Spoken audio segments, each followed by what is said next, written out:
Oh, we can't? Oh, that's good to know. I didn't know that. We can show MLB though, right?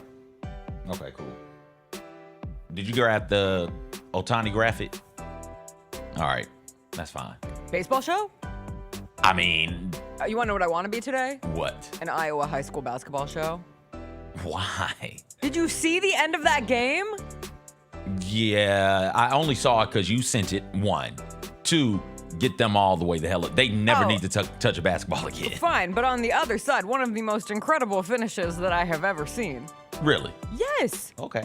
That one girl scored 6 points in 16 seconds. I got you. That is in that state? Was that a state tournament? Yeah. Okay. Hey, that's an awful way to lose a state tournament. Yeah, I mean, the other team should be kicked out of basketball next Guys, year. they got to go down to a division. Go play middle school. Huh? You Yeah. should play middle school. Play elementary. Play at your local YMCA. Is that the only thing you're excited about? Is the Iowa? No, I've got girls? all kinds of Okay. things I'm excited All about. right. I'm excited about the basketball coach, who is also a pimp. Devin told me about that. I have not. I did wait not to get a fill you chance to in. hop in on that one. I can't wait to fill you Okay. in. I'm excited about existentialism, courtesy of Joe Mazzulla. Big day for the Achilles group. What a weirdo. What was the song? You're crabby. On How this am I Friday. crabby? I don't know. You're poo-pooing on all the exciting things that we have coming up. Listen, hey. Wait, what? Hold on. Is that true? Oh gosh. I thought we needed to keep some of those people away from the children. We just gonna let them go right in. All right. That doesn't seem like a good idea to me. Now you have me wanting an Oreo cookie. Redacted man coming through kicking it with kids. All right. What was the song? Kesha, Boots and Boys. Wait, how's Boots that? and boys, they bring me so much joy. Yeah, they bring me joy. Boots and Boys. I loved that iteration of Kesha. What's up, everybody? It is Friday, March 6th. It is going to be a good day. Jessica Benson with you from the Grind City Media Studios in Memphis, Tennessee. CJ Hurt behind the glass. Coming up on today's show, an exciting weekend ahead. I went to the Memphis Hustle game last night. I'll tell you what I saw. Meanwhile, the Memphis Tigers took another loss on the home court senior day, ending with a loss to South Florida. They are in a little bit of do or die territory with making the American Conference Tournament. We will get into all of that. NBA action from last night. Anthony Edwards posterized someone. Victor Wembanyama did another thing that's never been done before. Copy, paste. Victor Wembanyama over and over again. Big day for Achilles survivors as Jayson Tatum is expected to make a comeback for the Boston Celtics. It's March. We've got buzzer beaters. We've got all sorts of fun things to go through. Plus 191 collabs tomorrow here at FedEx Forum. And Brezay is going to join us in studio to preview her collection, her halftime show, all that good stuff. We'll do a little Music Friday as well. It is a Friday. You know what we say. TGIF. Just keep it simple.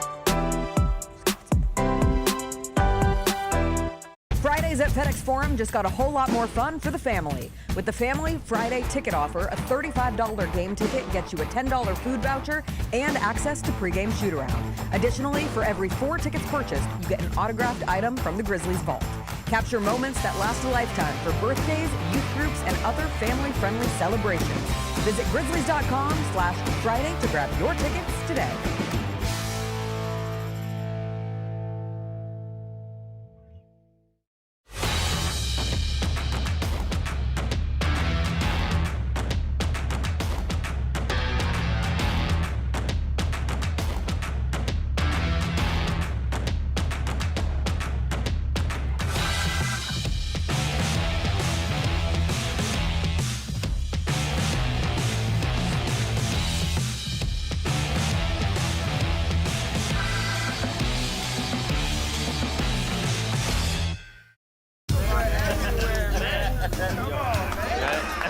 Now that's the new edition way. I feel like there's another level we can take it to. What you think, Mike? 2 steps ahead of you, Slick. What's good, bro? What you doing, man? I'm in. Woman, you don't even know what I'm getting ready to ask you. Here's the vision. All 3 of us on the same stage every night. Gonna be crazy. No barriers, no separation. It'll be like 9 kings and a queen. The next level starts now. Grizz Nation gets set for tip-off 1 hour before every Grizzlies home game with the warm-up show. Get the latest news, notes, and analysis live from courtside at FedEx Forum. The Grizzlies have been consistent as one of the top 2 or 3 most productive benches all season long. Join me, Lang Whitaker, along with Michael Wallace, Jessica Benson, and other personalities from Grind City Media, Memphis, and around the NBA. 1 hour before every home game, live at Grind City Media on X, YouTube, and the official Grind City Media mobile app. Let's face it, there's a lot of trash talk in basketball, but the great teams let their performance do the talking. Like Ford F-150 with Pro Power on board, a class-exclusive industry-first feature that turns your truck into a mobile generator and leaves the competition speechless. Ford F-150, official truck of the Grizzlies. Greatness starts here at your Mid-South Ford dealer. Class is full-size pickups under 8,500 pounds, GBWR. I risk my life to tell y'all these truths. Cat Williams is back. Brand new material, a new tour, and the same legendary laughter he's delivered for decades. Nick Cannon got 136 children, Jesus. Did you know that? Always classic, always Cat. White people are friendly. You can call them at 3 o'clock in the morning with the wrong number and they won't even be mad at you. Hello? No, I'm sorry. No Shaquita here. The Golden Age Tour, March 6th in FedEx Forum. Get tickets at Ticketmaster.com. Feels great to feel the sunshine. Gotta own the day like it's all mine. Just got paid in his own time. Been working hard, I've been on the grind. I deserve this feeling, having my way. I've been on this healing. This is my day. The sun's out, let's have a little fun now. I wanna let it all out. That's what's it all about. Cause I deserve this feeling, having my way. I deserve this healing. This is my day. Grind City Media presents The Jessica Benson Show with CJ Hurt. Live from the Grind City Media Studios on YouTube at Grind City Media and the official Grind City Media app. What's up, everybody? Happy Friday. We have made it to the end of the week. We have made it to National Oreo Day. So get yourself an Oreo cookie and enjoy this beautiful Favorite Friday. Oreo, favorite Double Oreo, stuffed. favorite. Okay. Double stuffed. Your favorite. Lemon. Your favorite? The lemon joint? The lemon There's Oreos never been a are better your cookie favorite? made than the lemon Oreo. I mean, Are you kidding me? is this rage bait? Are you tripping? The lemon Oreo cookie, I don't eat Oreos. Like if an Oreo is around, it's like, okay, I might grab one. What? I will eat the entire big package of the lemon joint. Yes, you're outside of your mind. No, put me back on the screen, Jacob. Everything went off. Put Thank me you, back Jacob. on the screen, Jacob. The best part of an Oreo cookie is the chocolate cookie crust. That's why you use the chocolate cookie crust in cookies and cream ice cream. That's why you use the chocolate cookie crust on like an ice cream pie or a pie in general or anything. You crush up the Oreos, you make a dirt cup, you put it in pudding, you put it in anything. Imagine doing that with the lemon joint. No, I've made I don't cheesecake want crust to with the imagine. lemon joints. They are incredible. That's the best one, hands down. The only case you can make for a better Oreo than an original with double stuffed is the Halloween Oreos that have the orange frosting that somehow taste a little bit better than the normal frosting, even though it's the exact same frosting. It's I just would go, orange. if I'm ranking them, lemon 1, I'd go the orange Halloween That's fine. 2, I'd go the Christmas red 3, Fine. then I would probably stop. Everything else is pretty much basically the same. But I don't mind a lemon Oreo. It's just that's the best asinine one. to say You that a don't lemon mind it Oreo 'cause is it's better the than a best normal one. Oreo. It is way better than a normal Oreo. And the only thing the double stuffed has is more of the frosting, Sure. but the filling in the lemon Oreo is way better than the regular white frosting. Supremely better than the regular white frosting. You're crazy. You're out of your mind. You're out of your mind. What are y'all talking about? Man. You want plain, I don't regular ass even know Oreos. how to get into this. I was gonna start by saying I spent last night doing something I've never done before. Eat a good ass Oreo that was No. lemon flavored? Yes, you have. I've eaten good Oreos that are lemon flavored. Yeah, because they're the best flavor. No, they are not. Yes, they are. No, they aren't. Oreo, it's so Oreo plain. is synonymous. It's so with plain. So regular. The lemon one adds a Fine. little pizzazz. Get the pizzazz in the orange frosting for Halloween. The Well, I gotta pizzazz wait till comes Halloween from to get the pizzazzed. crisp chocolate cookie crust that is an Oreo cookie. That any cookie like that, you're like, that's synonymous with Oreo. They capitalized on the crust. No. No, it's so regular. It's so basic. Fine. It is, what's the most boring basketball player out right now? Who's just boring? Solid, but boring. Because that lemon joint, the lemon one, is like Anthony Edwards flying through the sky, right? Like, that's the lemon joint. That dunk last night was... If you say so. What is wrong with you? What do you mean? What is wrong with you? You are being intentionally contrarian on this beautiful Friday. No, I'm the not. first Friday of Women's History Month. What have I done contrarian? I can't help Lemon that. Oreos are better than They chocolate are. Oreos. The end of the Iowa girls basketball game wasn't anything all that great. Anthony Edwards' awesome poster dunk last night where he screams in the face of RJ Barrett. Look at this man. This scream goes on forever. He said when he went into this about dunk, a dude flexing and screaming? yeah, I do. He said Okay. when he went into that dunk, he said he had one thing in mind. He said, I'm going to get a tech. And then he just screamed his face off. And the still shot of that dunk by Anthony Edwards on RJ Barrett was also incredible. In the words of the Timberwolves social account, another one for the Louvre. Because they're not biased at all. It was a great dunk. What are we doing here? It was fine, man. It was cool. He did From take 2 off. feet, two-handed, through He did traffic. take off. Two hands. That's a poster. That's a good-ass Yeah, poster. we see posters from time to time, Jessica. Yeah, and that's a It's good NBA. one. It's just Are we solid. just going to ignore posters now? No. Just like I we're going said to it. ignore chocolate Jessica. regular Oreos? Yeah, we can ignore those. Oh we can my ignore the God. regular Oreos. Oh. What are we doing here? I said that was like a lemon pizzazz. I said that. I give him credit. He took off from a good distance as well and flew through the air. The close-up clip does not do that dunk justice. You have to see it out wide where you're like, oh, he is almost out of the paint when he takes off. And he gets there. Like the whole thing was real nice to see. Io That's good stuff. DeSumo said it was Derrick Rose-esque. It was a good dunk. Yes. It's a good dunk. It was, like I said, the lemon Oreo of dunks potentially. That's You just like blasphemous. chocolate. Like your favorite desserts contain chocolate. Not necessarily, but What's your my favorite cookie? Oreo What's your cookies favorite cookie? do. What's your favorite cookie? Chocolate A chip. Spritz. Okay. Actually, all right. that my Nana who's- used to make. now R.I.P. Who's being contrarian? You asked me my favorite Who's cookie. being I'm just telling you contrarian my now? favorite cookie of all time. I've never heard you mention a Yes, Spritz. I have. I have a Spritz maker. No. It has rust I've in it. never- It's my Nana's from like the 30s. Nobody here has ever heard you mention that. It's always I chocolate think I chip made cookies. Spritz cookies in the Christmas season one time early on in the process of the show, and they just have some sprinkles. And you can put a chocolate chip in it, but it's not a requirement of the Spritz. I also love those Pizzelle cookies. Okay, Jessica. I like Christmas cookies, and I do like a chocolate chip cookie. Okay, Jessica. All right, fine. You're fine. Yeah. We gotta get Jacob in here. Because you're right, Jacob. You've never heard her mention those cookies. We've only ever heard her mention chocolate chip. That's fine. I was just giving my legitimate answer, but Okay, if you here we want my go. commercialized Here we answer, go. sure. No. Chocolate chip cookies Listen. and Oreo cookies. Listen, you got it. You got it. You like different types of like all cookies, cookies. except for the lemon cookies. That's fine. I like the lemon You cookies. don't like the lemon cookies. This is literally the epitome of let's talk about cookies for as long as possible to not address the state of basketball throughout all of Memphis. I mean, 'Cause I high was school at the ball is good. I think the biggest crowd last night was at Bartlett Whitehaven. Played at was that Southwind? I can't Devin showed a video of the line, or a picture of the line to get into that gym, and I said, there are more people in that line, respectfully, than there were here to watch the Memphis Tigers last night at FedEx Forum.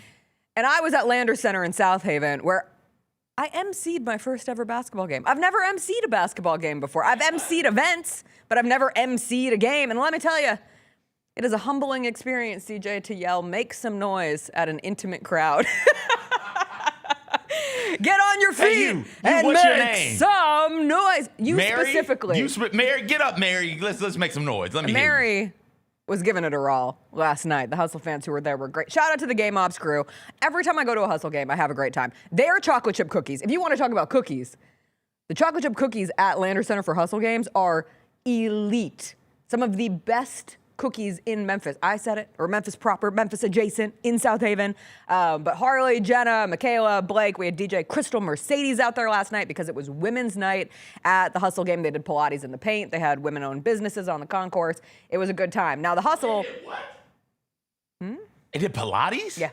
Before the game? Yeah. And our friends. Y'all are insane. Y'all are crazy. Stephen and Deshaun had a tough time. They tried Pilates and they said They never again. They got my number. Every they were time men do texting me. Pilates, they come out of it and like they went They to should war. have asked me. No, you don't do that, man. They're like, I can't move. No, you can't. They're going to be so sore. It's a good workout. I didn't say it wasn't, It's a good workout. but like it's unnecessary. The Hustle maybe could have used some Pilates to loosen things up last night because they've had better games. They got spanked, CJ, by the Sioux Falls Skyforce.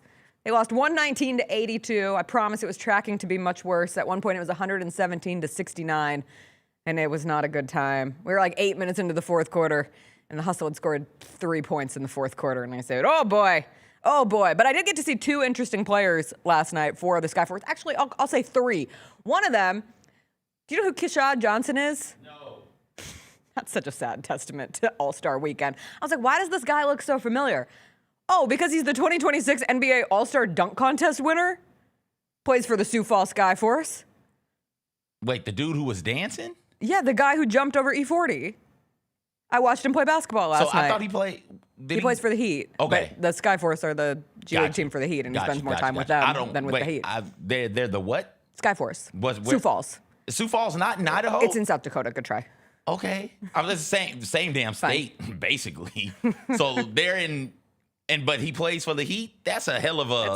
That's a long... We were trying to figure out, like, it is a testament to how good the Grizzlies have it, to have their G League team. And I think there has to be some correlation with why, like, two-way guys have found as much success as they have, moving from the Memphis Hustle, or having, the two-way split between the Hustle and the Grizzlies, and then earning their way, like we just saw with Omex Prosper. Just the convenience of it. Yeah. If you're in Sioux Falls trying to get to Miami, I mean, I get it. Housing in Sioux Falls is probably significantly cheaper than housing in Miami. But you can put it around there, can't you? Like even close, like Daytona Beach, some damn where, can't you? Somewhere. Like that's far from Miami, but it's not Sioux Falls far from Miami. Sioux Falls is far. Did he dance? Did he dunk and dance on anybody? He didn't dunk. Vladislav dunked all over the place last night, and I only know of Vladislav because I did the best first names in the NBA on the Vernon Show, and I scoured every NBA roster coming up with it, and Vladislav made my top 10 because he sounded like a Bond villain. And then I watched Vladislav throw it down last night. Was he at Florida Atlantic? Am I making that up? Oh, that's Michigan. right. That's right. Yeah. But wasn't he at Florida Atlantic before Michigan? Yeah, he was at Florida Atlantic, and then he transferred to Michigan. Yeah. So we had those two. And then guess who else is on that team? Who? Dane Danger. Danger! Wait. Former Memphis Tiger. 17 points last night for the Skyforce. He ends up here. He ends up here for the Tigers game. Correct. So Tigers tipped off at 8. Yeah. Hustle Skyforce tipped off at 7. Okay, that's he how it pours in happened. 17 points for the Skyforce, and he must have immediately gotten in a car. It's not that far. It's 25 minutes. Yeah. But still, he made it to the game because he popped up, and I was like, how...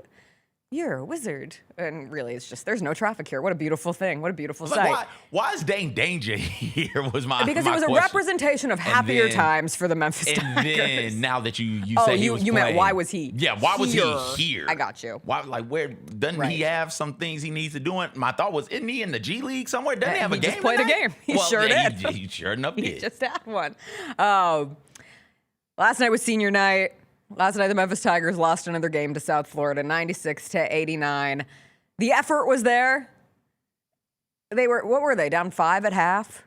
They were in the game, but a loss is a loss, and it is their 7th straight. 363 days ago, the University of Memphis won the American regular season, and instead last night with their loss to South Florida, they get swept by USF this season. South Florida is your American regular season champs.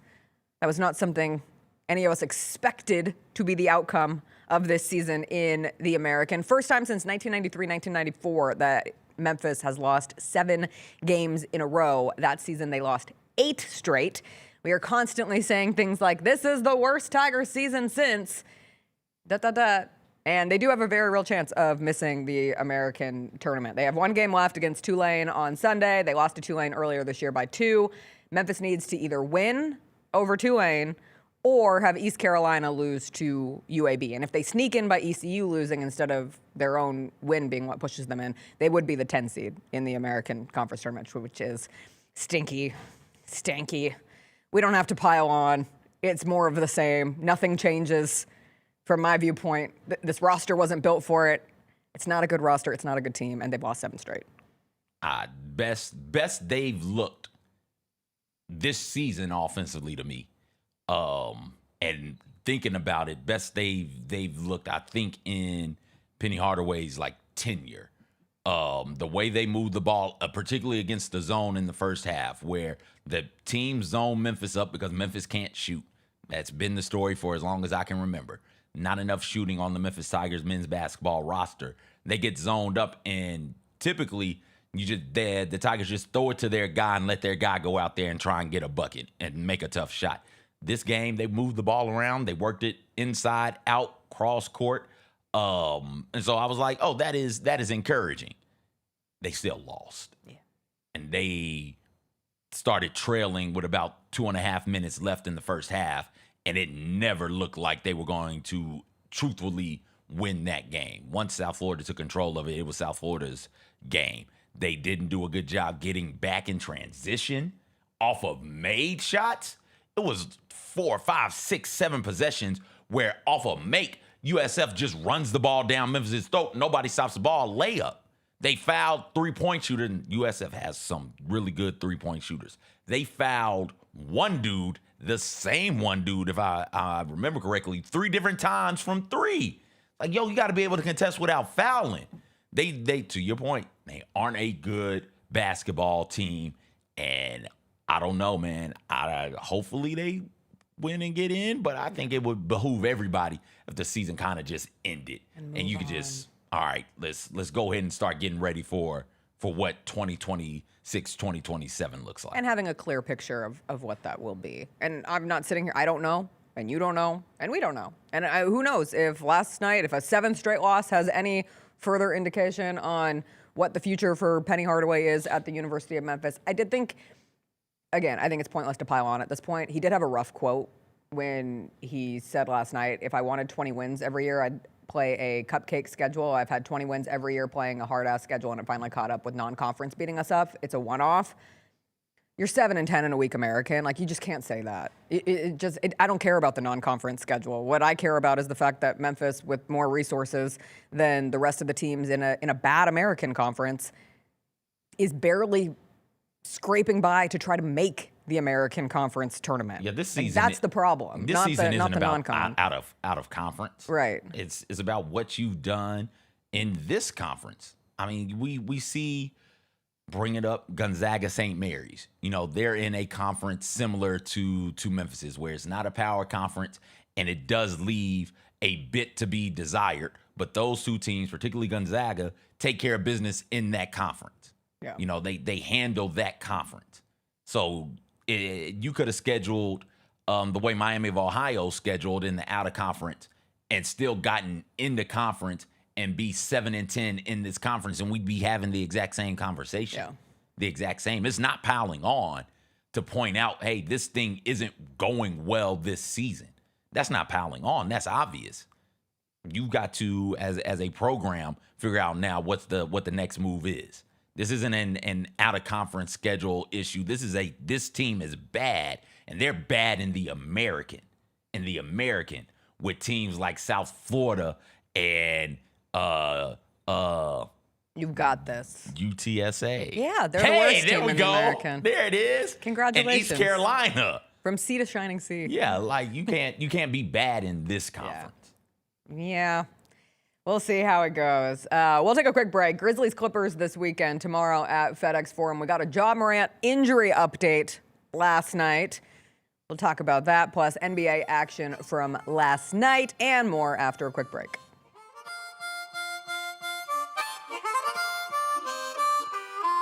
With living in luxury at Southland Casino Hotel, the good life is closer than you think. Members get 1 entry with every 100 points earned playing on their Lucky North Rewards card, plus 1 free entry daily. Win free play at our hourly drawings, and don't miss our Saturday grand prize drawings in March. You could win a home theater package, premium massage chair, an outdoor jacuzzi, and $250,000 cash. Luxurious prizes await at Southland Casino Hotel.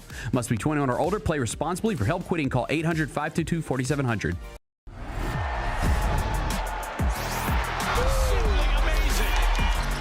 Wells, a rhythm three. Yes, sir! That's an exclamation point on this game. Grizz fans, defend your home court from pests with Terminix. Before cockroaches, spiders, and mice show up, Terminix it with our pest-free 365-plus year-round protection plan. Visit Terminix.com today and enter code SAVE50 at checkout to save $50. Terms apply. Go Grizzlies! The long goodbye begins. A very special evening with Journey. Final Frontier Tour.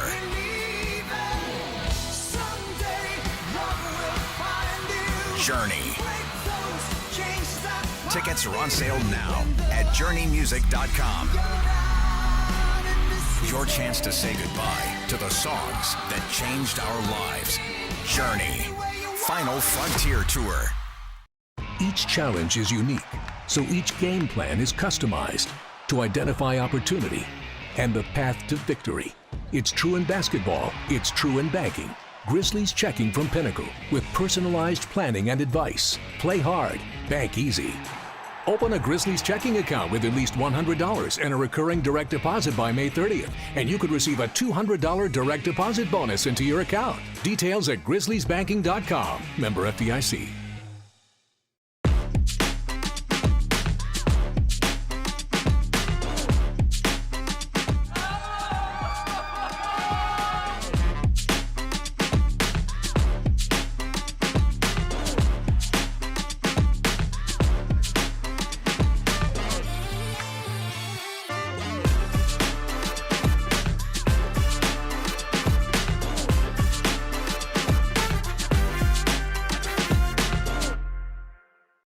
Grizzlies fans, dunks, dimes, and no-looks are great on TV, but nothing compares to catching them IRL. And that starts with buying tickets at Ticketmaster, the official ticket marketplace of the Memphis Grizzlies and the NBA. Ticketmaster gets you to the game so you can catch every highlight in person. From seeing your favorite Grizzlies stars up close to hearing the squeak of the sneakers on the hardwood. Put that jersey collection to use and get tickets at Ticketmaster. There's no better brag than saying you saw it live. See you courtside, Memphis. Kroger shoppers and Grizz fans. Want exclusive last-minute discounted ticket deals texted straight to you? Sign up with the new Kroger Buzzer Beater deal. Fans can sign up by texting Grizz to 636-479 or visit your local Kroger store in the Delta Division and scan the QR code. By signing up, you agree to receive recurring automated promotional and personalized marketing text messages from the Memphis Grizzlies. Consent is not a condition of any purchase. Message frequency varies. Message and data rates may apply.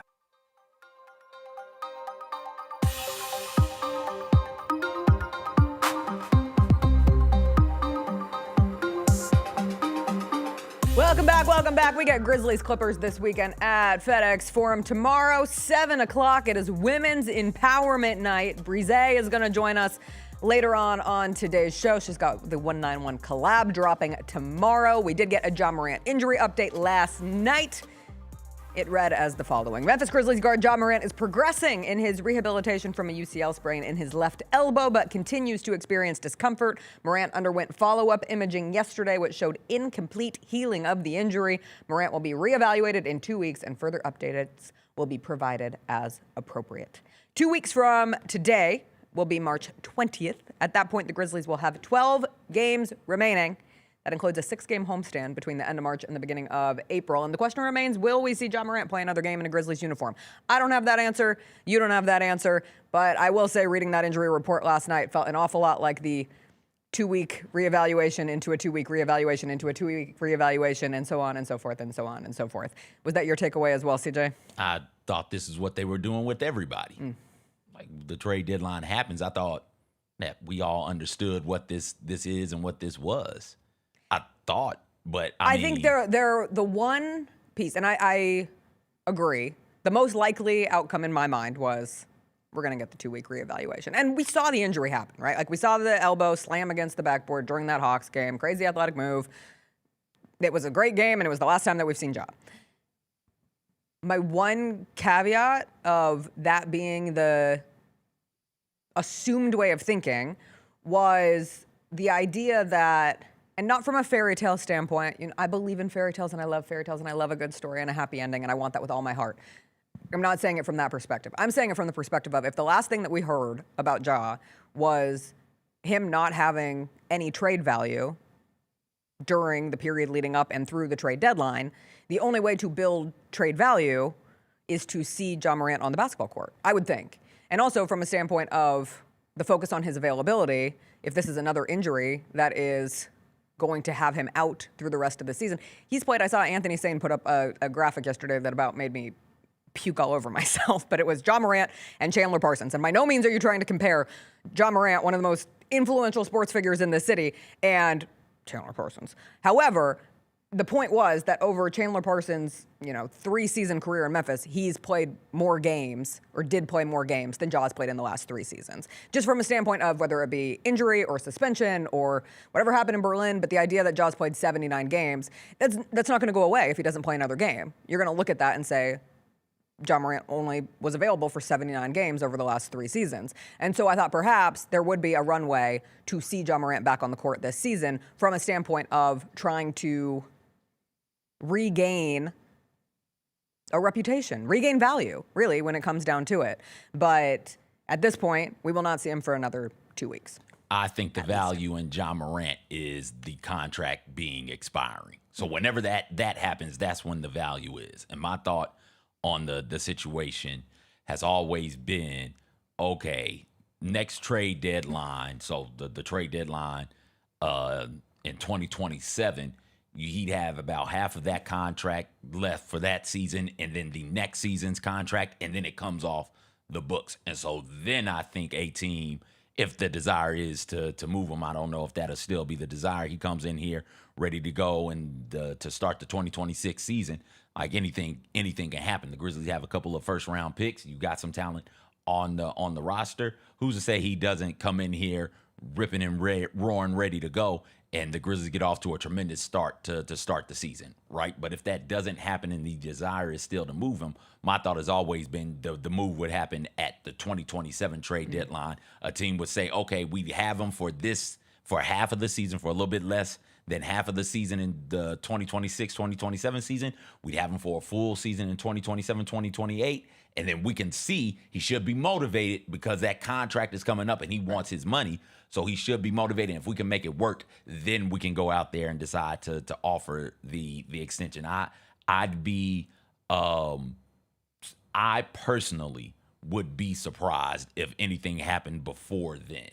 That's just I think me. there's also a window of something happening on draft night. If you're able to package it together. Again, someone has to be willing to take on the contract in that standpoint. But if there is something with picks, if you want to move up in the draft, either, from whatever you end up with in the lottery or that 17th pick later on, if there's something there, perhaps that's an opening. But that could work as well. But I don't think we're going to see him the rest of this season. I know there are fans out there who are holding on to hope, and fans want to see him, right? Like, even if it's a goodbye opportunity. Like, nobody knew that it was absolutely going to be Jaren Jackson Jr.'s last game when the Grizzlies beat the Timberwolves, and Jaren had however many points he had, but was the walk-off interview that night. And no one knew that was going to be his last game, but there were at least rumblings at that point. What? We good? Yeah, everything is fine. Okay. It just looks like the table is stained, but it's not. I think it's The light. the lighting. It might be stained. It was throwing me off. Anyway, some people would like to say, goodbye or have an opportunity to pay their respects, to pay their regards. But sometimes you don't get that in the end. So we'll see how that ultimately goes. Grizzlies Clippers tomorrow. Before we get into the NBA action from last night, I thought yesterday was a clear reminder that we are in the month of March. And being in the month of March means that basketball games get infused with the stuff. And the stuff is what makes games go a little loco. We had our first half-court buzzer beater yesterday, courtesy of the Patriot League quarterfinal. Were you tapped into the Patriot League quarterfinal between Lehigh and Holy Cross? I wasn't until I saw this. That is Lehigh's Nasir Whitlock. That's a half-court buzzer beater. One of my favorite images this time of month is when the ball is in the air and that red light goes on and you get a buzzer beater. Oh, I'm sorry. Does that not move you? Does that not move your spirit? The what light is on? The red light. And where's the ball? In the air. Okay. Good stuff. I think you can go to a certain district in Germany and see something similar. I was just there. I walked the streets of the red light district, and honestly, Thought it was overrated. Oh. Yeah. Well, it's overrated now. I know it's changed. I've been told it's changed. Yeah. Chris was like raring to go, and we walked around for like 20 minutes. I said, we can go home now. Yeah. We can go home now. They used to have it all on display. From Some what of I those hear. side streets, they're still. Oh, are they? Yeah. Okay. Yeah. But the man, there's like there's children walking Just up walking and down up the and red light district. down? I'm like, this feels gross. What I is don't this? want this. Epstein's Island? No, it's just the red light district. Okay, turn up. Anyway, that game had me like fiending for a bracket. I was like, I mean, get me a you pen. can get conference Get me a brackets. bracket. I'm not that desperate. You're I'm not that desperate yet. Yet. We're so close. We're so close. Imagine, because the women's tournaments are happening right now. Some of these smaller leagues, was that Colonial? Patriot. I think Colonial is going on. OVC is going on. Right? Like, we'll get more of these. And come Sunday, you're like, okay, just give me any bracket. A bracket of whatever. Just give me one. I need to fill one out. That happened. And then you've already poo-pooed this, but whatever. I saw one of the craziest endings to a basketball game that I have ever seen. Like, I truly have never seen a team lose a basketball game in this fashion. And I say see a team lose a game in this fashion because it's really not about the way that the team that won the game. It's about how the team that lost the game. Iowa 4A state semifinals. DCG is down 4. And that is Ava Smid who lays it in. And then Ava Smid steals the inbounds, another bucket. So now you have a 2-point game, and she does it again. She scored 6 points in 16 seconds, and DCG ends up winning the game. Smid ain't mid. Have you ever seen a team lose in that spectacular of a fashion? I mean, yes. That? What did Reggie Miller do? Didn't Larry Bird do worse. that also? I think that's worse. I think those girls will think about that for the rest of their lives. Yeah, as well. They should. Like sometimes they'll just be asleep at night. They'll be like, oh my God, I can't believe we did that. At a certain point, you got to have a timeout. Just call a timeout. At a certain point, you just have to inbound the damn ball. At a certain point, as a player, just throw it to somebody who's not being guarded by the woman who's stealing all of the balls. Just don't throw it to her. Anyone else. Throw it somewhere. Don't throw it right under the basket. I was tasked when I was that's a lot of pressure also. I was tasked with that's where the timeout comes in play. Inbounding the ball on my teams. And at a certain point, I'll just say, to hell with it. Point, go. And just throw a baseball pass down the court and then see what happens clear it, from essentially. That. Just clear it all the way down the court. And then we reset this. 3 straight is 3 straight. And to steal it with the IQ to know, I need to get this ball out of my hand and score it quickly. I gotta forget form, forget technique. I take it and I just throw it at the rim and it's gotta go in. Like I just got to do that quickly so we have a chance. Also, after the second one, just grab her. After she steals it, just grab her and hold her for a little bit and say, all right, ref, call the foul. Send her to the line. Let's figure something else out. We need to regroup here. It was Norwalk. What are you doing? Norwalk. Just throw it. I shouldn't know Norwalk's name. I should not know that Norwalk exists. Frankly, they should not be on my radar. Throw it where nobody else is. If I was the coach, let's play pretend. I'd be like, hey, throw me the ball. Just throw it this way. Throw it to me. And because it's how much time is left? I mean, at the beginning of that clip, it's 16 seconds. Oh, come on, man. Come on. Just throw it deep. And they were up 6 in the final minute. Yeah. Just throw it deep. Oh my throw God. it deep. Just brutal. Throw it deep. Absolutely. Somebody get a hand on it. The clock runs. It's high school basketball. I don't know Iowa high school basketball rules. I don't either. But the clock runs. Again, I should not know this game. The clock runs no matter what. So if you don't want to call a timeout and you're the coach, after the first one or after the second one, you say, hey, just hold on to the ball. Right. Just hold on to it. We're still up 2. Just hold on to it. Take 5 more seconds off the clock. They'll get the ball with like 8 seconds. They'll try and run something, and we can defend that. But brutal. 6 points in 16, that's tough. Shout out Ava Smid. Shout out a legend in Iowa high school basketball from up here there, on out. I would say Ava Smid. Caitlin Clark. Paige. Caitlin. Is Paige from Iowa? I don't think so. Okay, so I thought she and Paige were from. I thought she and Caitlin were like high school rivalries. Were they not? Okay, then. Paige is from Minnesota. Oh, it's the same damn state. No, it's not. It's the same state. You have said Idaho and South Dakota are the same state, and you have said Minnesota and Iowa are the same state. No, they aren't. Put some respect on, in that case, the Midwest, and in the case of Idaho and South Dakota, Iowa-Soda Plains. Iowa-Soda and North South Plains? Idaho. That's not Same how that states. goes. That's not how that goes. That's how I learned it. Hey, it's a really big day. Every day is a big day. Yeah, but it's a really big day for the Achilles Warriors Facebook group. I can't believe this dude Our is patron playing. saint. I can't believe he's the playing. patron saint of the Achilles Warriors Facebook group, Jayson Tatum, has the chance to return tonight for the Boston Celtics. He is officially listed as questionable, but it is believed that if not tonight, he will return this season. He will return sometime this month.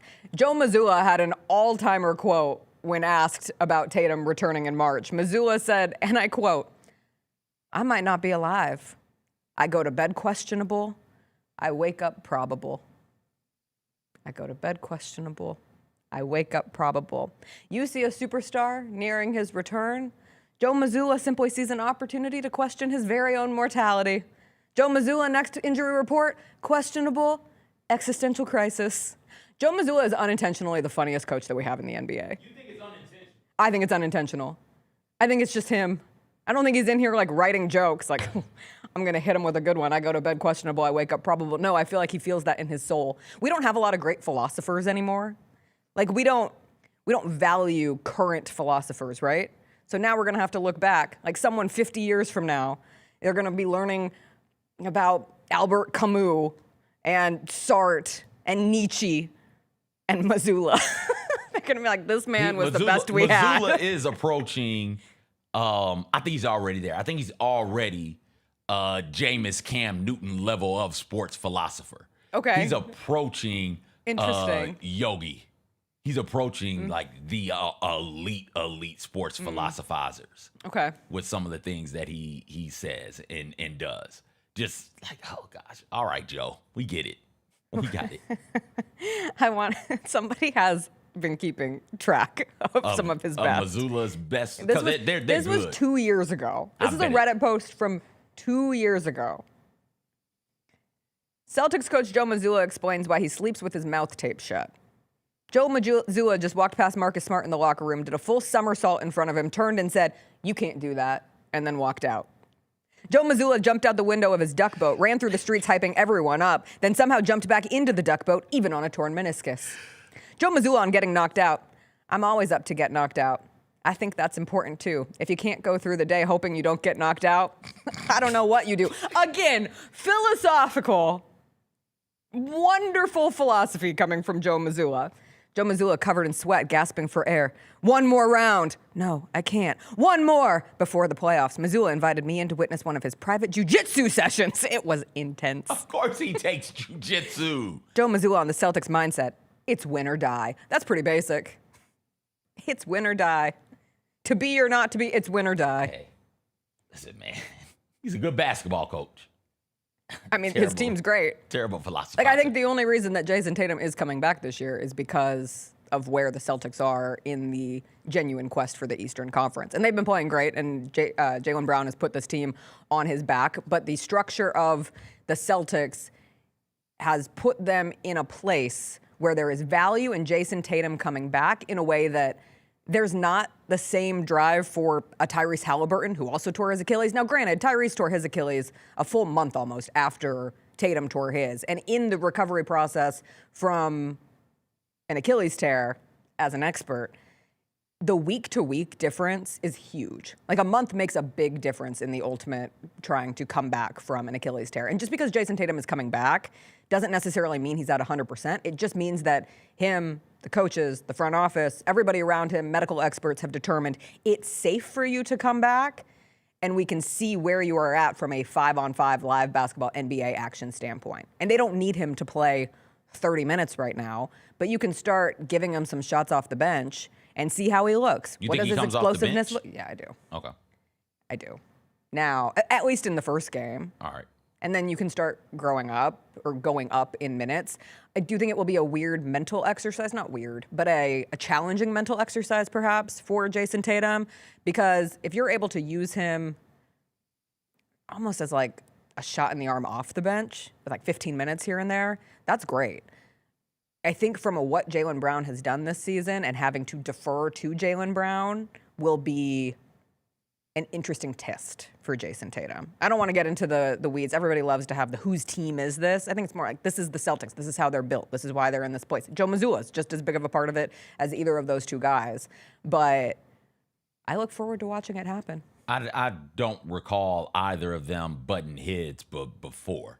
I think they both understand their role. Everybody on the basketball team has a role, and they both understand that role. At one point in time, during the championship run, it was, Jayson Tatum, one of the best players in basketball right now, should probably be in your MVP ballot. And you look up, and it's Jaylen Brown with the finals MVP, and it didn't seem like anything mattered other than everybody getting to the finals trophy. I think that he can handle that piece of it fine.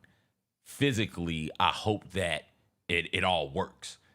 Selfishly, because like I don't want to wait a year plus to see some of these athletes play coming off of the Achilles injury. This is truthfully a game-changing moment in sports medicine and in the treatment of Achilles injuries. If he's able to go out there and be effective and play and not have any issues, then that means that the next time we have a Halliburton or a Dame Lillard go down late in the season, or in one of these other sports, in football or baseball, what have you, with this injury, that means that they're going to come back before the 2 seasons from now, right? Like that's huge to me. I hope that it works. I hope that it's good. I'm curious about how they use him and what that looks like. I don't think that the Celtics, even with Tatum like this, I don't think that they match up with the Pistons, nor do I think they match up with the Knicks either. So I think that while they are clearly a postseason team, a playoff team, I don't think they're true contenders even with Tatum like this. So, but we'll see. I look forward to it. This is a fun thing to get to sit down and watch. And I've been wrong before. I'll be wrong again. I hope in this case, I hope that I'm wrong, because I think that it'll end up with some other complications because of it. Well, it's interesting too. I mean, he's absolutely, I feel confident saying absolutely, and you should never be absolute about anything. But when he tore his Achilles, he was in the midst of a 42-point game? Like that was at the peak of performance. That's one of the reasons why the air was sucked out between him and Halliburton. Those were two just absolutely brutal injuries to watch in the NBA playoffs and with Halliburton in the NBA finals. But I saw Tom Haberstow shared a graph kind of examining that Tatum coming back within 10 months is actually a relatively quick return in the context of NBA players over the course of the last. Dylan Brooks and Britney Spears in the same week? Sorry, Jacob, in the air. Dylan Brooks reportedly arrested for a DUI. TMZ reported it, and TMZ knows what they're talking about. Yikes. It's kind of early. No, that's what happens. You know that's what happens. How dare you? Oh, it's 6:47 a.m. He hadn't even had his cup of coffee. Just don't drive under the influence. Please. I saw this with Brittany yesterday, and I was like, come on, girl. Brittany, leave. I can't say leave Brittany alone when you're getting a DUI. You know what she wasn't doing? Dancing. Under the conservatorship? Getting a DUI. Getting a DUI. Okay, we're not. Back to Tom Haberstow's graph of players returning from Achilles injuries. In recent seasons, Achilles injuries have taken more than 12 months. And I think we so regularly get like hyper fixated on the Kevin Durant Achilles injury specifically. And he took 18 and a half months to come back and came back and was as good of a version. And that's what you want. Like in the past, it was kind of this assumption of you can't be as good as you once were. And so when you're looking at like Wes Matthews, who took 7.7 months to come back. When Kobe did it, he took 8 months to come back and was never quite the same player post-Achilles as he was pre-Achilles. Rudy Gay in 2017, 8.7 months. Chauncey Billups, 9.9 months. And now you have Jayson Tatum like right in that 10-month period. It also will be a real testament to doesn't matter to have that surgery less than 24 hours after you tear your Achilles. I think the sooner you get it done, the better. 1. 2, what a lot of those guys you named, the ones who came back before the 10 months, they were towards the latter parts of their careers, correct? This is a guy who 28 is 28 in his prime. So while, Kobe came back and never looked the same, Kobe was, I want to say probably going to look that way, but I think it was a good chance he was going to look how he looked because he had just gotten old. This is a younger player. By comparison, this is a player who is, again, approaching or in his prime. So we'll see. Again, I hope it works. This would be incredible if it works. Yeah, tough mugshot. For who? For Dylan. Oh, well, hey. Has there ever been a good mugshot? Yes. Mugshot Bay. The one with the blue eyes? Yeah. Oh, he was what? What happened to that guy? He was what? He was attractive. Okay. Everyone was talking about Mugshot Bay. Yeah. You said it, and I immediately I can see him in my eyes. Yeah. So they're good. They're good mugshots. All right. We'll see if Jayson Tatum comes back tonight. NBA action last night. You mentioned the Pistons. The Spurs beat them again. Victor Wembanyama did the whole. We've never seen these numbers before in the history of the NBA. 38 points, 16 rebounds, 5 blocks, 4 threes. Just another night at the office for Victor Wembanyama. I'll tell you, the partnership of him and Stephon Castle, especially from a defensive standpoint, like they are just giving teams fits. And we've seen it now in 2 games with Cade Cunningham in the last 2 weeks taking on the Spurs. And last night, Cade's final stat line was 26 points, but on 10 of 26 shooting, and he's working for everything. They are making him work. The Spurs they're for real. Like, they are a true contender in the West. The way you beat them is you beat them at the 3-point line, and Detroit couldn't do that last night. They were 12 of 28. I think you can out-physical them also. Really? I think you can push those dudes around. I do. And so in a 7-game series, if you said, because I'm with you. Yeah. I think those are 2 true contenders. It wouldn't surprise me if either one of them or both of them ended up in a finals series. So if you say, hey, in a final series, who would you take? I'd take the Pistons, and I'd take them off the basis of, hey, they're going to out-physical the Spurs. You can push Harper around. You can push, as great as Victor Wembanyama is, you can push him around as well. They'd have to figure out some matchup situations because what the Spurs really want Victor to do, and why the hell wouldn't you, is be a rim deterrent and be in that paint. The Pistons have got to find a way against the Spurs when they have Victor out there playing that free safety sort of role, just hovering around the basket, how to get him matched up on somebody who's going to move around like we saw Josh Hart and the Knicks do. Where it is, okay, if that's what you want to do, this guy you're supposed to be guarding is just going to be everywhere. He's going to be real active. He's going to cut. We're going to throw him the ball in the high post. We're going to let him set ball screens. We're going to do whatever we can to pull you away from the basket. And if you don't come away from the basket, fine, we'll punish the rotations. That's what the Pistons have got to find a way to figure out. It can't just be, all right, Duran, let's go out there and bang with Wembanyama. They got to do some things creatively, offensively. And I think JB will figure something out. Another quote from philosopher Joe Mazzulla. Don't ask me any Wembanyama questions. I don't care. That was a good one. I've just been casually scrolling through these as we continue. I mean, Al Horford said he couldn't run a marathon because he can't make it more than a mile. Joe Mazzulla said, I would just go until I die. I would just go until I die. Sam Hauser's favorite Joe Mazzulla quote, there's no fouls in a war. You either die or you don't.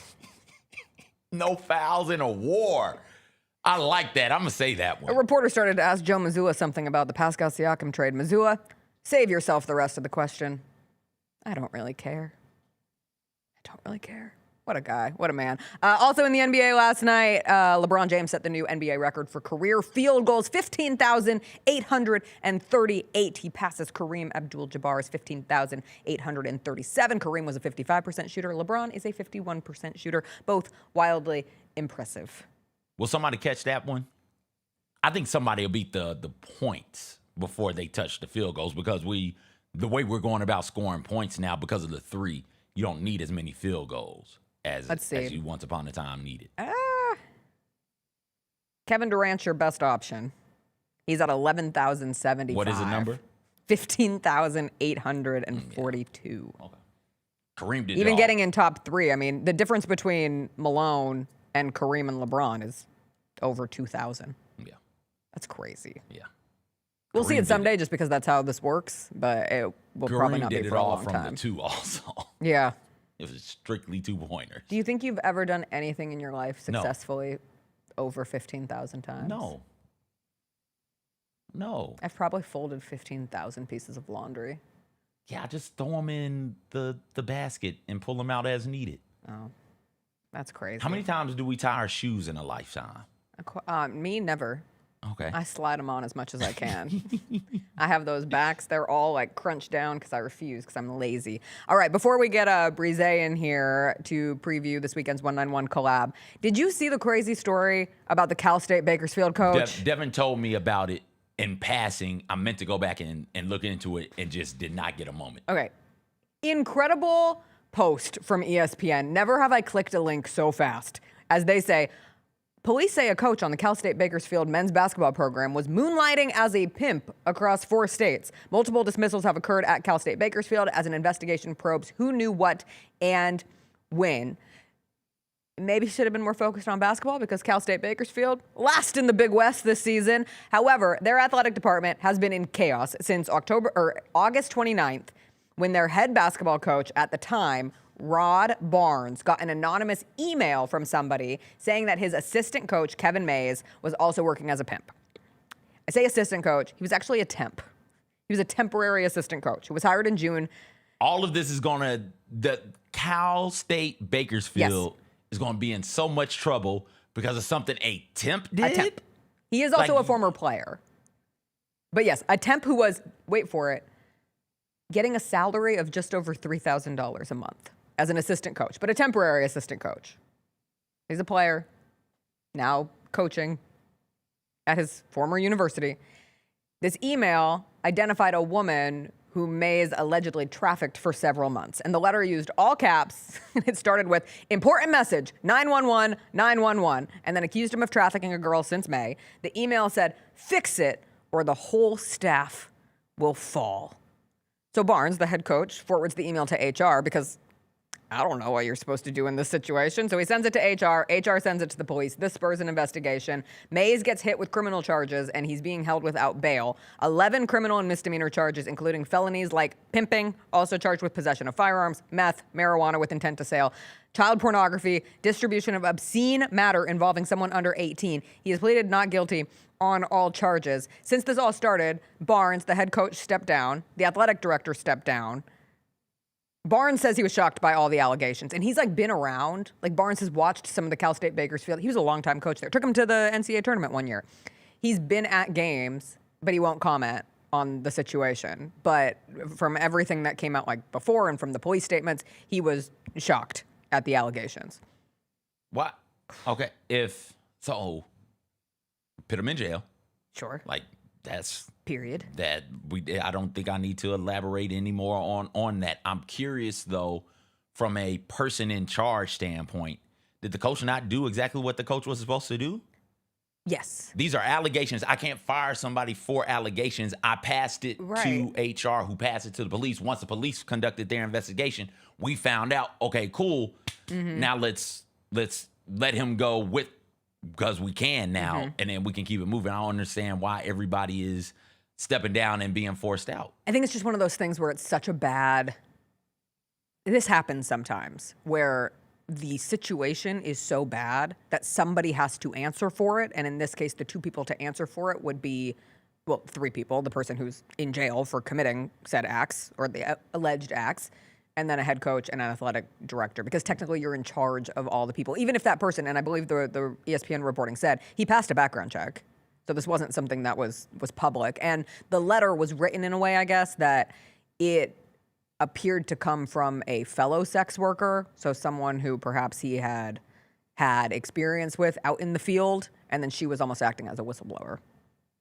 Yeah, that's if you want me to come forward with these types of things when they come across my desk, I can't be losing my job. I didn't do anything wrong. I'm not the one who's doing this.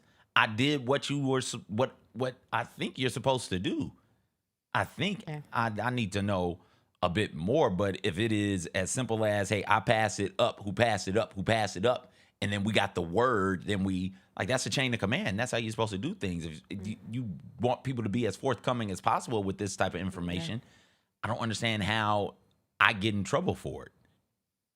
Because that makes me say, oh, okay, well, next time I just won't tell anybody. My question was the player / temp assistant coach / alleged pimp, did he play for Barnes or was he before Barnes? Because where was Barnes? Barnes had to be somewhere between Ole Miss and Cal State Bakersfield. I thought was he not at LSU? One of my dad's. I think he was at one of the Georgias. I think he was at Georgia State, if I remember correctly. Yeah. I agree with you, but this is what we do. Somebody has to take the fall. Somebody in an official role, not just the temp, ends up taking some kind of a fall. And I think it just gets dubbed almost as like the chaos, an unstable working environment, even if it's not the fault of the people who were also duped by someone leading a double life. You're right. He was at Georgia State. Okay. So, yeah. Crazy story. You watching the World Baseball Classic? When it comes across much like the Winter Olympics, when it comes across my consciousness, it's like, oh, okay, here it is. I know Shohei Ohtani had a big night. Yeah. He hit against China Taipei. Taipei. There we go. Look at that, 3 for 4. Look at that, man. A home run, which was a grand slam, 5 RBIs, 7 total bases. And I do believe Taipei had the 3rd best odds, maybe 4th best odds to win it. Maybe. We talked about it some on Odds Couple. Like that's supposed to be we have the a best good odds, team. right? Yes, We're is the second time. Dominate. This is the second time the United States has come in with the best odds to win it all. It seems like it's a collision course for USA and Japan again. Okay. And unfortunately, we won't get to see the Mike Trout, Shohei Ohtani moment because Shohei's not pitching and Trout isn't on the team. Both of them seem to have been influenced by an inability to get insured, which is a crazy thing. Like you want to get into the weeds of some stuff, get into the WBC insurance stuff. So teams want protection from players getting injured in the WBC because everything's fully guaranteed in baseball. So if you get injured in the WBC, you still get your contract. The Major League Baseball and the Players Association both agreed on this one insurance company to insure players who go out there and play in the World Baseball Classic. But like insurance companies do, they are finding reasons to not insure people. So one of the stipulations is like you can't have repeat injuries. If you were injured the last game of the MLB season, you're not eligible to be insured. If you are over, I think the age is 37, you're not eligible to be insured. If you have a history of injuries, what that history looks like is really any type of injuries more than once, you're not eligible to be insured. So Shohei Ohtani was probably not going to pitch anyways, but he's definitely not pitching because they will not insure him. He doesn't want to mess around, tweak something, get injured, and then just not get the contract. Jose Altuve for the Astros ended up like getting injured in the WBC, missed I don't know, maybe a month or so of time. And the insurance company paid his salary from that during that period, not the Astros. So they paid a part of it, not the Astros. Some of these stipulations on who can and can't get insured, wild stuff and craziness. Like if you were injured, like one of the last 3 games, maybe you might not be eligible to get insured. It is crazy. So and there's nothing they can do about it. No, Bad Bunny tried to Puerto Rico, right? Yeah. Bad Bunny tried to insure 2 prominent Puerto Rican baseball players, Correa and Lindor, but they couldn't get it approved. I saw. Okay, that's what that story was. So yeah, That's nuts. Yeah, it's Just good because you stuff. said Bad Bunny, they had a stat today in the Yahoo newsletter. 4.16 billion people watched. I shouldn't say people. Bad Bunny's halftime show, once it got out of just the broadcast and onto online, has 4.16 billion views. So surely that can be some people watching over and over. But when you think about like the world population, that's almost half of the world population. That's a crazy amount. I mean, we talk about numbers all the time, and so they sometimes get, oh, that's a big number. That's a lot of people.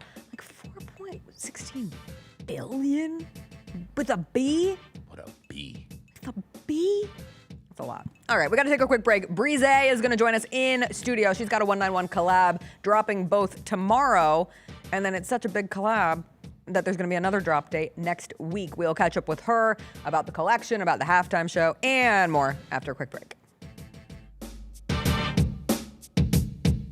Fridays at FedEx Forum just got a whole lot more fun for the family. With the Family Friday ticket offer, a $35 game ticket gets you a $10 food voucher and access to pregame shoot-around. Additionally, for every 4 tickets purchased, you get an autographed item from the Grizzlies vault. Capture moments that last a lifetime for birthdays, youth groups, and other family-friendly celebrations. Visit grizzlies.com/Friday to grab your tickets today.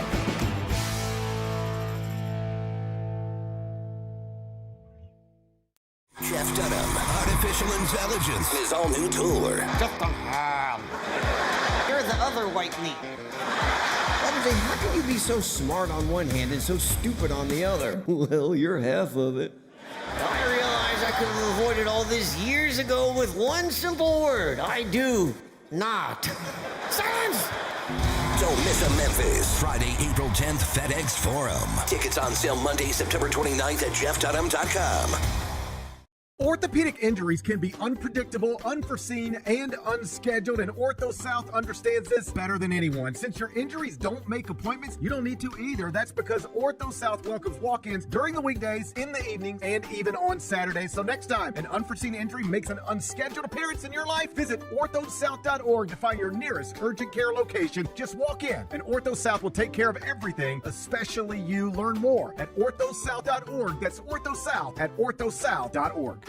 Tiger, I guess, probably delivered or created the biggest headline from the weekend by leaving open the possibility that he will play at the Masters. I don't think it's very likely, but anything with Tiger seemingly throughout his career, even in the late stages coming up injuries, has been possible. I mean, it will take a Herculean effort, I would believe, Gary, for him to be able to make it. But I think, I'll say this, if it is all physically possible, I think he will do it. The Gary Parrish Show, live on weekdays at 10 a.m. on YouTube at Grind City Media and the official Grind City Media app.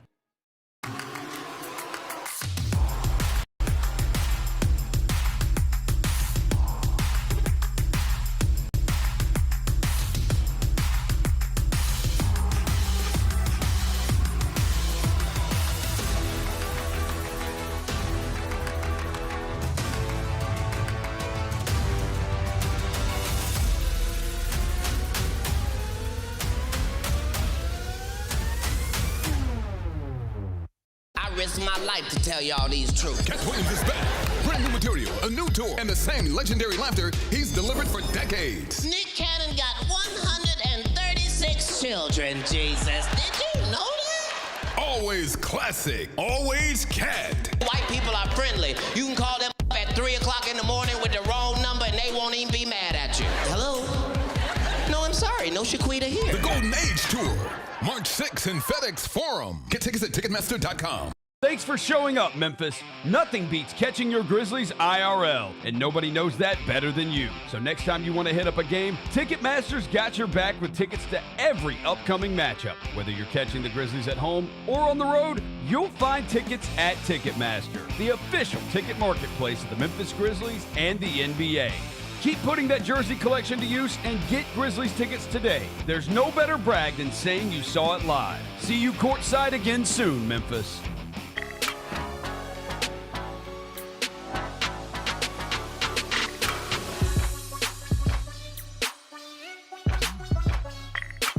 Welcome back, welcome back. We've got a Grizzlies game tomorrow. We have a 191 collab, a special halftime show performance, and it is all by our dear friend Brezay, the Berserk collection, dropping across 2 games. So you'll get a couple of the pieces tomorrow at the Grizzlies game against the Clippers, and then the second half of the collection will drop next Thursday on March 12th. Before we get into all of the pieces, as you can see here on this graphic, and we have them in studio with us as well, what's it been like working on this collection this year? Man, it's been exciting. I'm like, let's bring back homemade. Why not? All right. So what was the inspiration this time around? I just felt like just change the colors. I didn't want to mess up anything that was working. So like homemade was really like, it meant something to everybody, especially the Grizz fans. So I'm like, let's bring it back in a different colorway. So now Berserk and the Grizzlies got like basically a brand together. So I'm like, let's bring it back. So that's basically how it came about. Do you feel like there's been a pretty solid growing knowledge of homemade? Like people will come up to you out and about and be like, oh, I got this piece, or you'll see it when you're out in Memphis? Honestly, like I'll be randomly walking around and I'm like yesterday, somebody at Esco had a hat on. I'm looking, I'm like, you got on that hat from last year. I'm getting another one this year. I'm like, okay. And I have a lot of people talking about it, like homemade, homemade, homemade. So it's like, I'm like, yeah, we got to keep this going. All right, let's go through the ones that are going to be available tomorrow. We have the beanie. The beanie. Reversible. I love a reversible beanie. 2-in-1. Here's this. And then I want to talk about the shirt that you have on, which you have a better representation probably than us even holding it up. What was the inspiration for this piece? So I do a lot of patchwork. So when I make clothes, I like put different pieces together, different colors. So I'm like, why not do that for the Grizzlies? Okay. So this side, like you see the Grizz colors. Yep. But it's like a stripe patchwork, and then the other side is the blackout theme. So you get it all in one. I love it. Yeah. And then it got some on the back. What's on the back? It say Memphis 901. Memphis 901. Oh, perfect. Hold that one up. We've got the Memphis 901 with the Grizz logo on the back. And then we have this, which I love the collar. You have the full homemade across it with the logo that now kind of represents the brand. Yeah. Did you have a specific design that you had in mind, or like a vibe for this piece? Honestly, I was like, I wanted to give everybody a taste of what I usually wear, because I like to wear collars with ties. So that's like your style. Yeah. In that piece. Okay. And then everything else is like what everybody else want to wear. But I love now that. everybody like, no, I want to wear that too. I want to wear this as well. And you're also doing the halftime show. Can you give us not a sneak peek, because I know you love to surprise people. And last year's show was incredible. But kind of what went into this? What's a general idea of what fans can expect, and why should they be seated at halftime for tomorrow's game? Man, it's definitely gonna be a blackout. Okay. You're gonna hear the album. So y'all will be the first to really like experience me performing my album.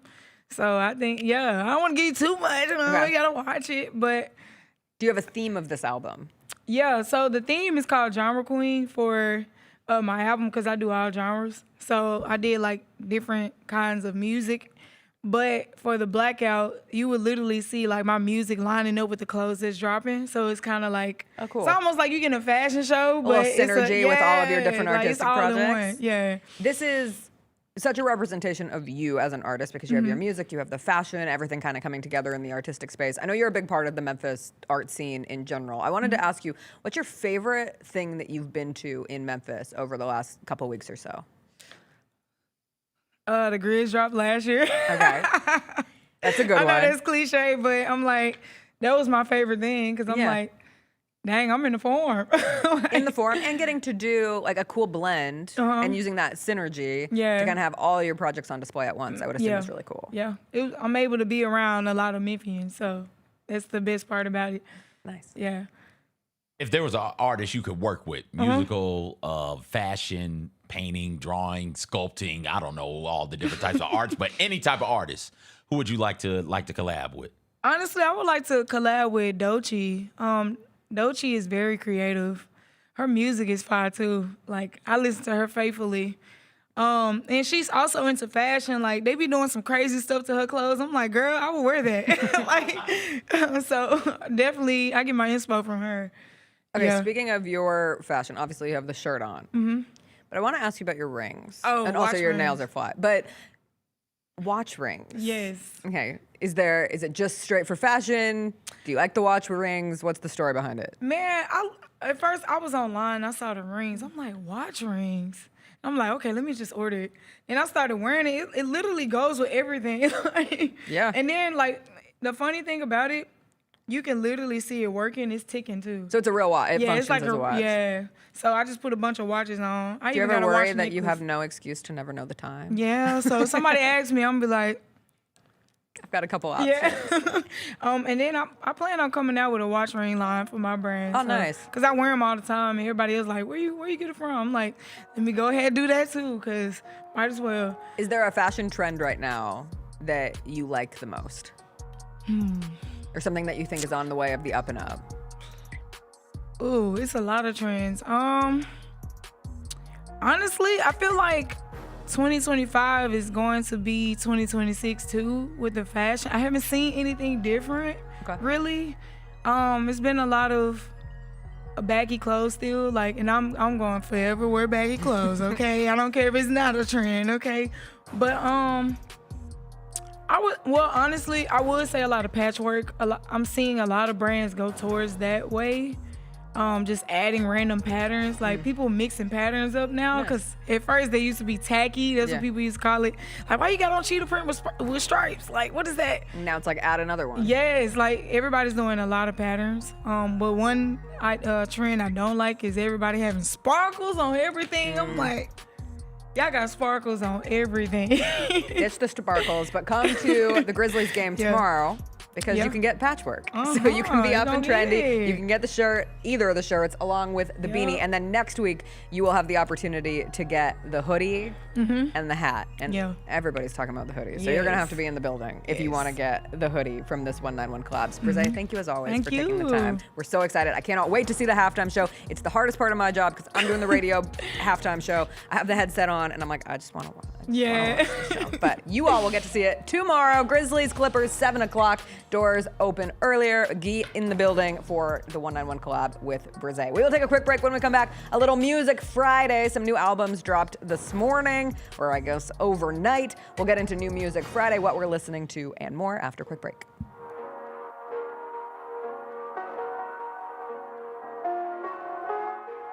Junior Grizzlies summer camps presented by Ortho South are the key to a slam dunk summer with over a dozen 4-day camps perfect for hoopers ages 6 to 14 looking to build fundamental skills and make unforgettable memories. With camps across the Mid-South in Tennessee, Mississippi, and Arkansas, you won't have to go far for the ultimate hoops experience this summer. Registration comes with a Junior Grizzlies jersey, lunchbox, and a basketball to take home. Don't wait, space is limited. Visit grizzlies.com/juniorgrizzlies today to secure a spot for a fun-filled summer. That's grizzlies.com/juniorgrizzlies. The heaviest metal credit card of all time. Rumored to be one of only 18 in existence. Plated with the very same tungsten that forged the International Space Station. And wielded at business dinners like a samurai sword. It's a classic corporate power move. But the real power move? Having end-to-end visibility on your most critical shipments. FedEx, the new power move. Sonic Radio. Welcome back to Sonic RNDIO. That spells radio with me, the CIO. This just in, the new Sonic $1.99 menu lets you build a crave-worthy meal for just $1.99 an item. Whether that's a creamy shake, crispy tots, or a quarter-pound double cheeseburger. This just out. Ostriches. They're mean, not very cute, and in my opinion, way too big for a bird. Don't miss the Sonic Fun 99 menu. 5 items, always $1.99. Live free, eat Sonic. Tax not included. See menu for details.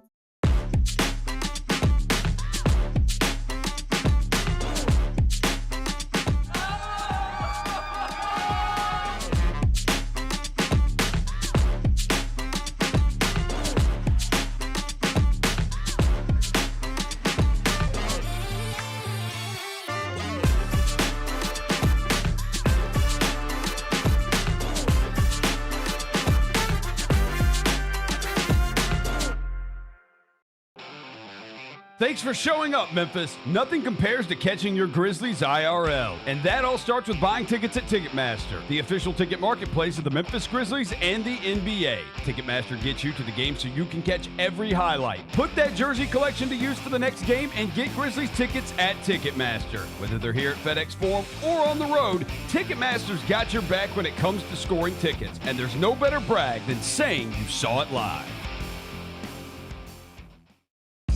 Nate Bargatze. Look, I say a lot of dumb stuff. I try to keep it in front of large groups. Seems to go better that way. Big Dumb Eyes World Tour. When you say something dumb one-on-one, it's a lot for that person. I'll say it, then I can just feel that they feel the weight of my life on their shoulders. Tickets and info at NateBargatze.com. Don't miss the Big Dumb Eyes World Tour. Nate Bargatze.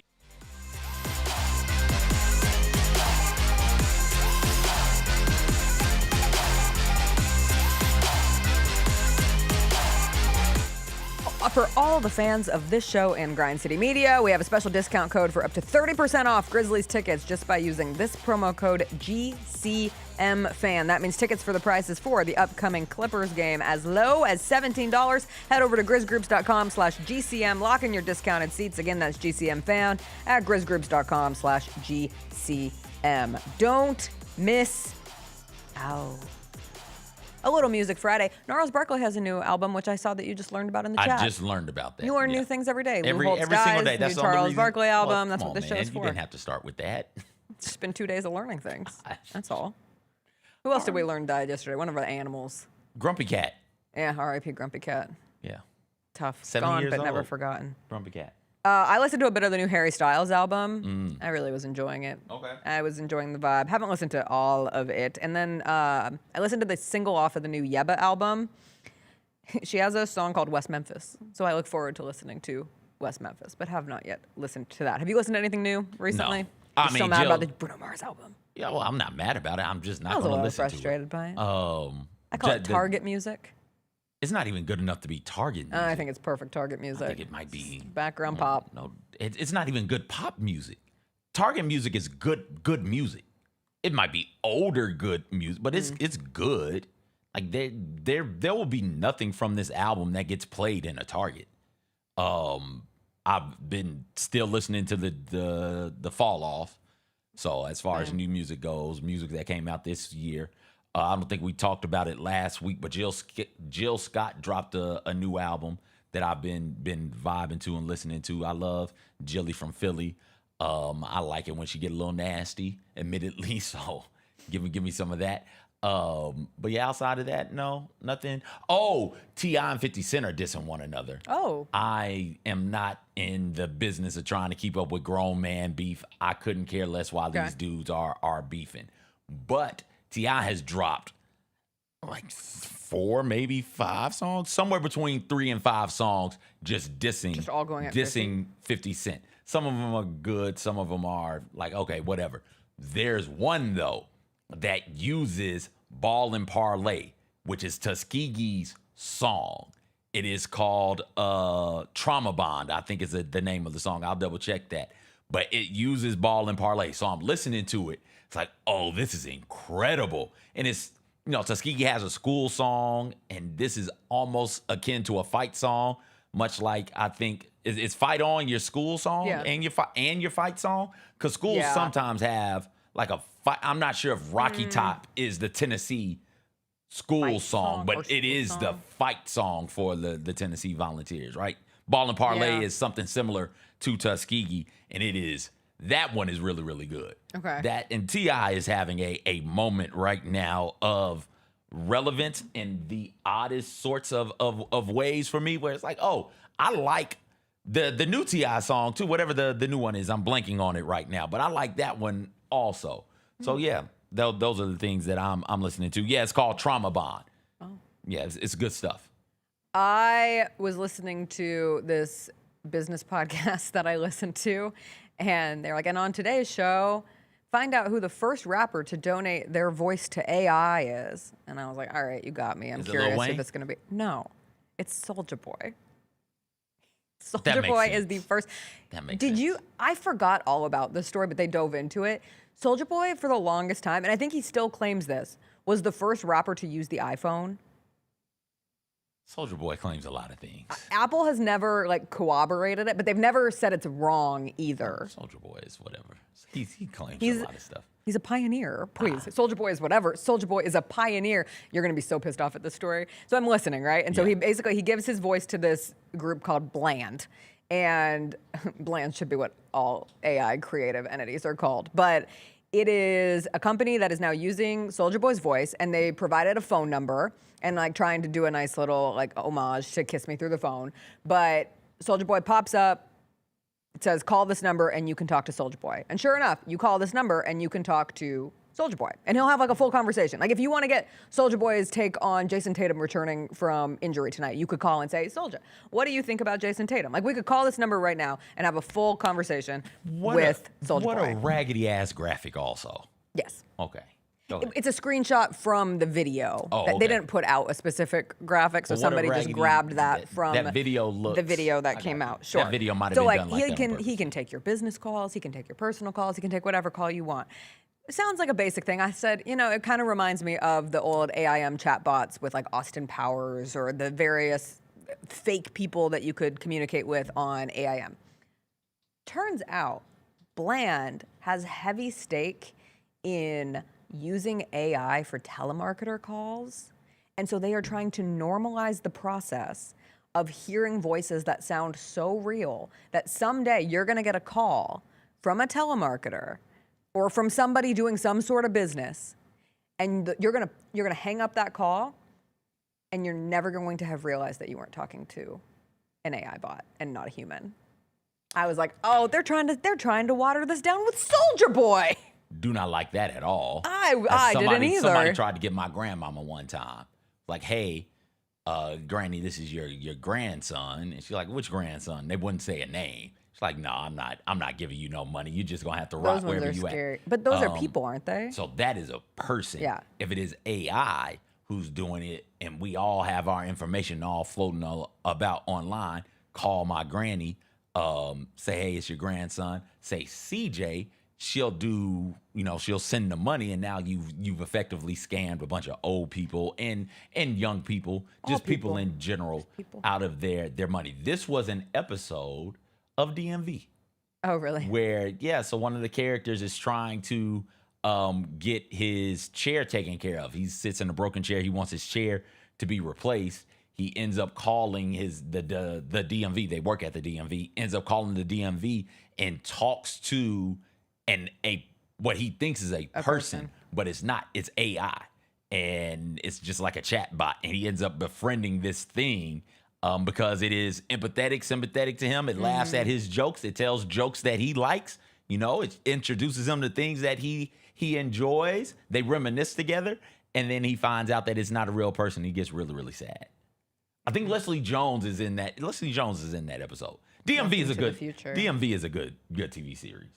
I enjoy Says it. CJ. I enjoy it. I laugh. I giggle. I had speaking of CJ sponsored series, we were watching The Pit last night, and I had to go back and watch the last 20 minutes of the last episode of The Pit yesterday afternoon because I fell asleep when we were watching it, as I do often. And as I was watching it, I was like, when does it get to the point where the patient dies in the parking lot? And I was like, the patient died in the parking lot. Who was? I can't put together. The patient died in the parking lot. And it finally hit me. I was mixing up Scrubs and The Pit. Oh. I can't watch two medical shows at once. I was like, what sweet little doctor had the patient? Oh my God, it's a whole different show. Did you see this week's episode of Scrubs? No, but I saw this week's episode snorted. of The Pit, so I'll inevitably think that it has something to do with. I saw a little kid's hand blown off with a firecracker. I didn't need to see that. I didn't need to Was see it that. his good hand? Non-dominant. Okay. And didn't lose the most important fingers, which are these three. Gotcha. Just these two. Okay. He had some alcohol on his breath too. It was sad. 12 years old. Yeah. Now they're gonna maybe come for his sister, who's his guardian, because ICE deported his parents back to Haiti. I love my woke doctor show. Oh gosh. They're bringing up the important issues on insurance. always important issues on sexual assault. Are they going to talk about the WBC insurance? I don't know. Maybe Okay. they should. They should add it to the next installment of The Pit. Anything else that you have for today's show before we end? No. Let's get out of here. What do you mean? Don't ever ever give you You could the have option. asked me that at 8:03. Don't The answer ever is no. give you I the have option. nothing for this I'm show. sorry, if at we wanna 8:03, end I was too busy yelling at you about lemon Oreos. Because they're good. I never said they're not good. And they're better than the regular I Oreos. refuse You're outside of to your prescribe to the idea that lemon Oreos are superior. They're a great alternative. Bye.